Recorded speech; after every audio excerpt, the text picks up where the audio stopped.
السلام عليكم ورحمة الله وبركاته. تحياتي لكم يا شباب.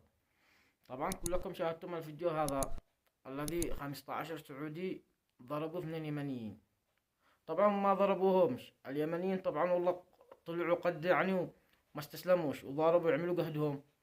فانا احب اوجه رسالة للاخوة السعوديين، يعني لو اليمني حتى فعل شيء داخل السوبر ولا شيء، عندكم بلاد في بنظام قانون، سير اشتكي به وعتربوا الدولة. اما انك تجي تمد عليه لانه قدم مغترب في بلادكم، تجي تهينه وتخرجه، يعني لا تحسبش انه قدم مغترب يعني انه عايسكت.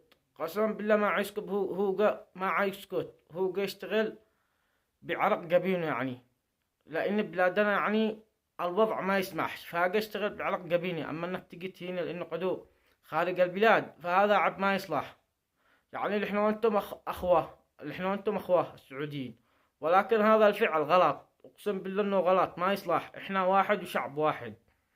فاذا اليمني غلط عليكم ولا شيء، سيروا اشتكوا به. في عندكم بلاد في بنظام قانون، عتحلوا المشكلة بالقانون، عتاخذونا بالقانون. اما انكم تتهجموا عليه هذا ما يصلح.